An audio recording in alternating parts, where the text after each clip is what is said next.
Of cancer-causing ethylene oxide is likely to get a hard look from Georgia lawmakers next year, and much of that information may come from another state. It's been an issue in Illinois for a couple of years now, where Sterigenics also has a plant. 11 Alive's Doug Richards takes a look at how it's been handled up there. Well, Jennifer, by the time ethylene oxide got on our radar in Georgia late this summer, Illinois had been dealing with it for more than a year. It had been business as usual for much of this year for the Sterigenics plant in Cobb County.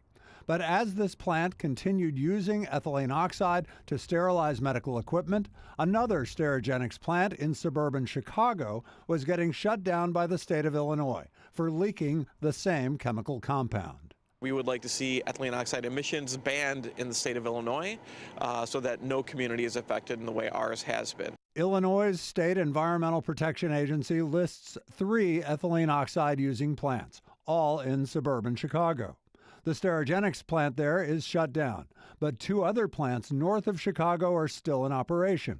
Recently, scientists tested blood samples of residents nearby for ethylene oxide. It was statistically significant. Dr. Susan Buchanan says folks living near the Illinois plants tested for higher levels of ethylene oxide. It is concerning that our statistics show that the group of people living closest to the plant had a higher average level than people living farther away. While Illinois has shut down 1 plant and tested residents near 2 others, Georgia is a contrast.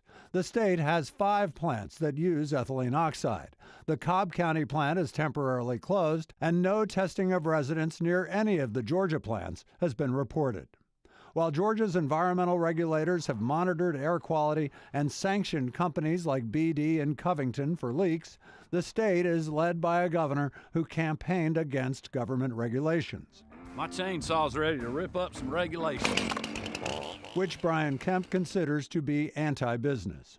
Dr. Buchanan in Illinois says regulators could save lives. This is a known carcinogen. The public should not be exposed to it, period.